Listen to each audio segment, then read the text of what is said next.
বন্ধুরা, এইমাত্র পাওয়া সবচাইতে বড় খবর, চলুন ভিডিও স্ক্রিন থেকে দেখে আসি। এবার বোমা বিস্ফোরণ ঘটিয়ে ভারতের প্রধানমন্ত্রী নরেন্দ্র মোদীকে হত্যা করার হুমকি এসেছে। তার প্রাণনাশের হুমকি দিয়ে মুম্বাই পুলিশের কাছে হোয়াটসঅ্যাপ বার্তা পাঠানো হয়েছে। পুলিশ সেন্ডার নাম্বারটি ট্র্যাক করে জানতে পেরেছেন বার্তাটি রাজস্থানের আজমির এলাকা থেকে পাঠানো হয়েছে। নিশ্চিত হওয়ার সঙ্গে সঙ্গে মুম্বাই পুলিশের একটি দল সন্দেহভাজনকে আটক করার অভিযান শুরু করেছে।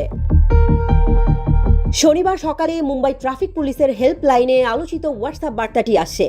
সংবাদ সংস্থা পিটিআই জানিয়েছে, ওই মেসেজে পাকিস্তানি গোয়েন্দা সংস্থা আইএসআইকে উল্লেখ করে তথ্য রয়েছে। বার্তায় বলা হয়েছে, বোমা ফাটিয়ে নরেন্দ্র মোদীকে মেরে ফেলার পরিকল্পনা করা হয়েছে। সেখানে দুজন আইএসআই এজেন্টের কথাও রয়েছে।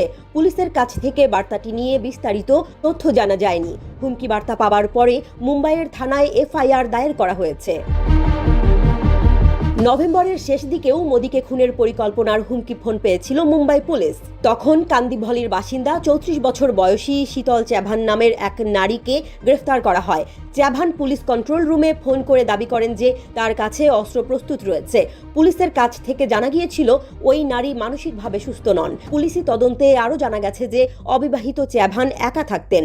সমাজ সংসারের প্রতি হতাশা থেকে তিনি এমন কাজ করেছিলেন। তার কোনো অপরাধমূলক ইতিহাস বা কোনো গোষ্ঠীর সঙ্গে সংশ্লিষ্টতা পাওয়া যায়নি বলে ডেপুটি কমিশনার অব পুলিশ দীক্ষিত গেদাম জানান। এমন দৃষ্টান্ত থাকায় তদন্তকারীরা প্রাথমিকভাবে মনে করছেন এবারের ঘটনার সাথে জড়িত সন্দেহভাজনও মানসিক সমস্যায় আক্রান্ত হতে পারে। মাতাল অবস্থায় এমন মেসেজ সেন্ড করার সম্ভাবনাও উড়িয়ে দেওয়া যাচ্ছে না। পুলিশি তদন্ত চলমান রয়েছে বলে জানা গেছে। গত অক্টোবর মাসে পুনে পুলিশের কাছে একই ধরনের একটি ফোন কল এসেছিল। তখন 38 বছর বয়সী এক ব্যক্তি পুলিশের হাতে গ্রেফতার হন। পুনে পুলিশের কন্ট্রোল রুমে ফোন করে ওই ব্যক্তি জানিয়েছিলেন যে প্রধানমন্ত্রী মোদীকে হত্যা করার জন্য দুষ্কৃতিকারীরা একটি ফ্ল্যাটে বসে পরিকল্পনা সাজাচ্ছে। গত বছর জুলাই মাসেও মোদী এবং উত্তরপ্রদেশের মুখ্যমন্ত্রী যোগী আদিত্যনাথকে খুনের হুমকি দিয়ে মুম্বাই পুলিশকে ফোন করা হয়।